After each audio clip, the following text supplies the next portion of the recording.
Assalamualaikum warahmatullahi wabarakatuh. Bismillahirrahmanirrahim. Rabbi shrah sadri wa yassir li amri wahlul 'uqdatam min lisani yafqahu qawli. Rabbi zidni ilman warzuqni fahman wa innan nafi'ah.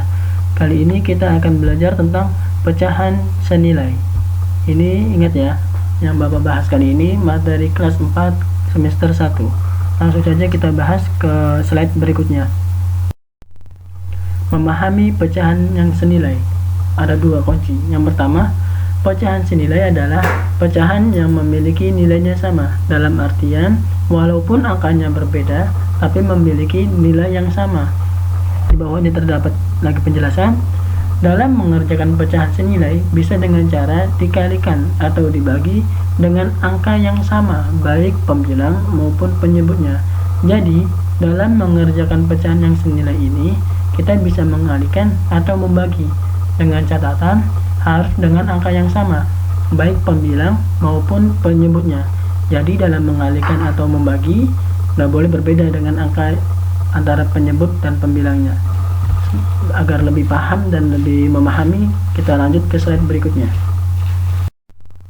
Contoh 1.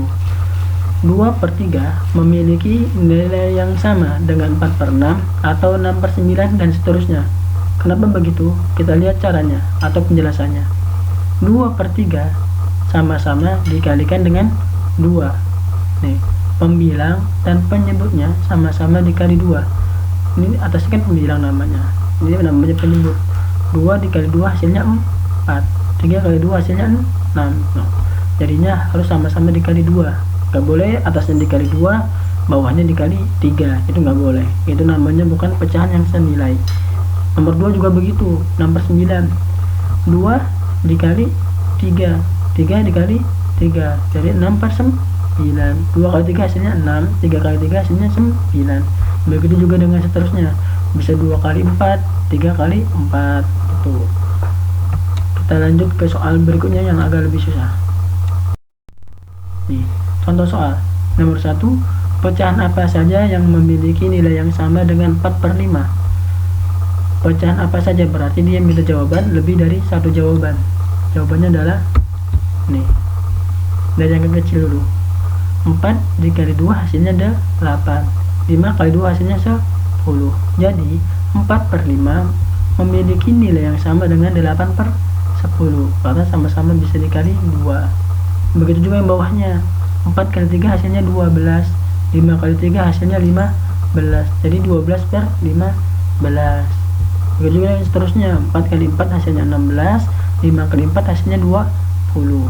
Jadi jawabannya adalah nilai yang sama dengan 4/5 adalah 8/10, 12/15, 16/20. Jadi intinya antara penyebut dan pembilangnya ini harus dikalikan dengan angka yang sama, tidak boleh angka yang berbeda. Contoh, 4 dikali 2, 4, bawahnya 5 dikali 3, kan itu jadinya bukan pecahan yang senilai. Yang dimaksud dengan pecahan yang senilai ini nih, sama-sama bisa dikali 2, dikali 3, 4, 5, 6 dan seterusnya. Kalau perkalian masih mudah-mudahan, tapi nanti kalau ada pembagian itu mungkin agak lebih susah. Nomor 2, istilah penyebut atau pembilang yang kosong agar pecahan tersebut menjadi senilai. Ada yang kosong berarti seperti ini. Ada soal 5/8 sama dengan titik-titik per 24. Hanya diketahui penyebutnya saja. Cara jawabnya bagaimana? Kita harus paham 8 dikali berapa supaya 24. Didapatkan 8 dikali 3.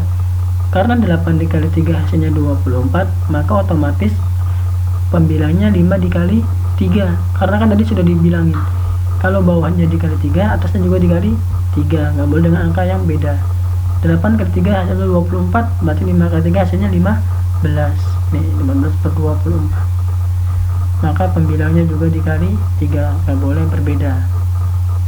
Lanjut ke materi atau ke soal berikutnya. Nih, kalau ini sekarang pembagian nih. Kalau tadi kan perkalian, sekarang pembagian. 12/18 memiliki nilai yang sama dengan 6/9 atau 4/6. Atau bisa diperkecil lagi, nanti kita lihat. 12/18 pembilang dan penyebutnya sama-sama dibagi dengan 2. 12 bagi 2 hasilnya 6. 18 bagi 2 hasilnya 9. Jadi 12 per 18 memiliki nilai yang sama dengan 6 per 9, didapatkan karena bisa dibagi dengan angka 2. Yang nomor 2 juga sama, 4 per 6 sama-sama bisa dibagi 3. 12 bagi 3 hasilnya kan 4. 18 bagi 3 hasilnya 6. Jadi 4 per 6. Nih. Lanjut ke soal berikutnya yang agak susah lagi. Sama kayak tadi. Pecahan apa saja yang senilai dengan 40 per 20? Apa saja? Berarti dia meminta lebih dari 2 jawaban atau 1 jawaban nih. Nih. 40 per 20 memiliki nilai yang sama dengan 20 per 10. Dapat dari mana? 40 bisa dibagi 2, 20 bisa dibagi 2, hasilnya 10. Jawaban pertama 20 per 10. Lagi 40 dibagi 4, 20 bagi 4, 10 per 5. Kenapa nggak dibagi 3? Karena 40 nggak bisa dibagi 3, 20 juga nggak bisa dibagi 3. Karena ini harus bilangan bulat, nggak boleh bilangan desimal. Begitu juga sama bawahnya, 40 per 20 bisa dibagi 5, 40 bisa dibagi 5, 20 bisa dibagi 5. Jadi hasilnya adalah 3. 20 per 10, 10 per 5, dan 8 per 4. Ini jawabannya. Yang nomor 2, istilah penyebut atau pembilang yang kosong agar pecahan tersebut menjadi senilai. Berarti ada yang kalimat yang rumpang nih. Ini penyebutnya kita nggak diketahui nih. Hanya dikasih kunci pembilangnya saja. 54 sama dengan 9. Berarti 54 dibagi berapa? Hasilnya 9. Nih, kata kuncinya 54 dibagi 6. Karena pembilangnya dibagi 6, maka penyebutnya juga dibagi 6.